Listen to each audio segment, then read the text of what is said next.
Hello दोस्तों, welcome back my YouTube channel. मैं दीक्षा सिंह आप लोगों के लिए एक ऐसी रहस्यमय कहानी लेके आई हूँ जिसे सुनकर आप भी हैरान हो जाओगे। चलिए देखते हैं कि स्टोरी क्या है। 12 जनवरी 2020 का दिन था। शहर के सभी दुकानें बंद थीं। सवारियों का आना जाना, यहाँ तक कि कोई पत्ता भी सड़क पर नहीं हिल रहा था। चारों तरफ और एक सा सन्नाटा पसरा हुआ था। उसी दिन जॉन ने सोचा सैर सपाटे के लिए बाहर निकला जाए। मन में विचार किया, दोस्त से मिल आऊँगा। जॉन ने सूट बूट पहना और घर बंद कर निकल पड़ा। वह शहर की खबरों से अनजान था। जब वह सड़क पर चला जा रहा था, उसने एक लड़की को रोते हुए देखा। पास गया, रोने का कारण पूछा, सुनो तुम कौन हो और यहाँ क्यों रो रही हो? कोई जवाब नहीं आया। जॉन लगातार पूछ रहा था, पर वो रोए जा रहे थे। जॉन ने चारों ओर नजरें घुमाई। सड़क पर कोई नहीं था। उसे आश्चर्य हुआ कि पूरी सड़क वीरान नजर आ रही है। जॉन ने अपने आप को संभाला और फिर उस लड़की से सवाल किया, देखो तुम्हें कोई परेशानी है तो मुझे बताओ, शायद मैं तुम्हारे लिए कुछ कर पाऊँ। लड़की ने एक खत जॉन की ओर बढ़ा दिया और फिर रोने लगी। जॉन ने खत लिया पर उसे पढ़ नहीं पाया। उसे बस उस लड़की की चिंता हो रही थी कि वह क्यों रो रही है। उसने लड़की को अपने साथ चलने को कहा। लड़की जोर से चीख पड़ी और भागने लगी। जॉन को लगा कि इसकी मानसिक हालत ठीक नहीं है, इसीलिए ऐसा कर रही है। जॉन ने उसकी मदद करने की ठान ली।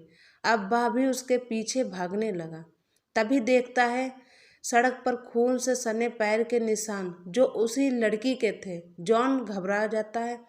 जॉन को लगा उसके पैरों में चोट लगी है, जिसके कारण वह घंटों चल रही थी। उसके पैरों से खून आने लगा है। लड़की भागे जा रही थी, छिप जाती थी, लेकिन वह आगे बढ़ना बंद नहीं कर रहे थे। वह उसे फिर से खोजने नहीं दे सकती थी। जॉन अब बहुत थक चुका था और हाँफने लगा था।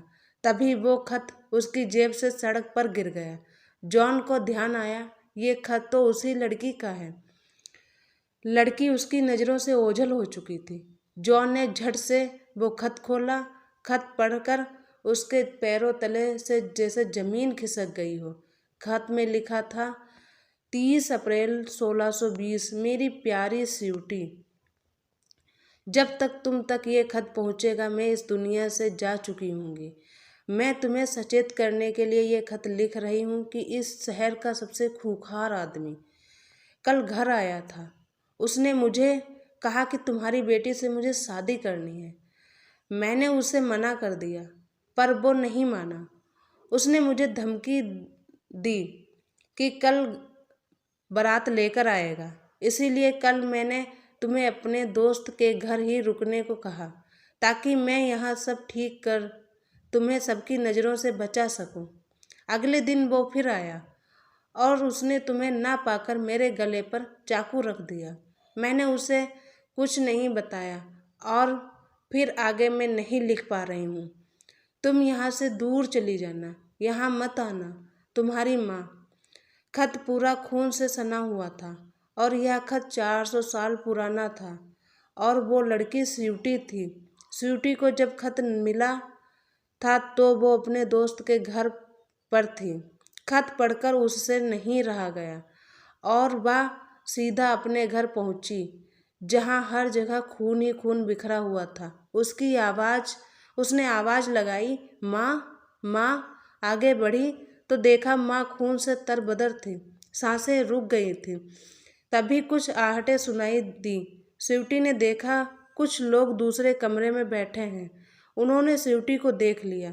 तब से आज तक स्वीटी भाग ही रही है और वो इस दुनिया में नहीं है। आगे आप समझ ही गए होंगे कि स्वीटी अब क्या है। आपको हमारी स्टोरी अगर पसंद आती है तो प्लीज़ हमारे चैनल को सब्सक्राइब करें, लाइक करें, शेयर करें और कमेंट करके ये ज़रूर बताएं कि आपको हमारी स्टोरी कैसी लग रही है। Thank you.